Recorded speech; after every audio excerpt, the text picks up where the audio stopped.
Pour les navigateurs qui s'approchent des côtes, un homme toujours surveille à ses flammes hautes, prisonnier volontaire enfermé dans les tours. Et le plus grand vaisseau vient du large sans craindre que la lampe du phare un instant laisse éteindre le rayon de celui qui doit briller toujours. Ceux qui gardent le feu, les veilleurs invisibles, par les gros temps d'hiver ont des heures terribles. Sur un roc, détaché du monde des vivants, où le nuage pleure, où le flot se lamente. Les phares sont debout au cœur de la tourmente, dans l'aveugle chaos des lames et des vents. Il faut avoir le pied marin par intervalle. Leurs tiges de granit, sous le fouet des rafales, oscillent brusquement comme de longs roseaux. Il semble que parfois la tour déracinée, par la rage du vent tout d'un bloc entraîné, comme un arbre arraché disparaît dans les eaux. Mais le phare est solide et tient bon. L'homme veille. Tous les bruits de la mer ont usé son oreille. Il n'entend pas les cris d'oiseaux tourbillonnants.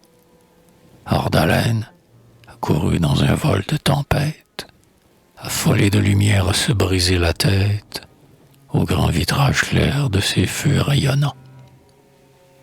Comme il ne peut rien voir, il ne peut rien entendre, mais l'oreille est au cœur.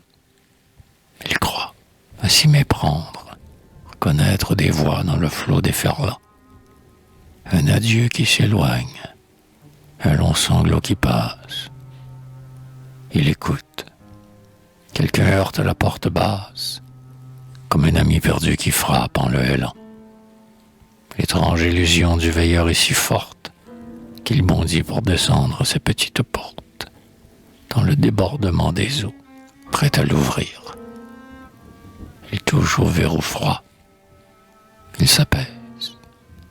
Il remonte, songeant qu'à l'horizon plus d'un navire compte sur la clarté d'en haut qui ne doit pas mourir. Elle étouffe son cœur, la pauvre sentinelle, dans cette longue nuit qui lui semble éternelle. Une bande grisâtre annonce enfin le jour. Le ciel blanchit au large. On voit clair. La marée, comme un mince fil bleu, s'est au loin retirée.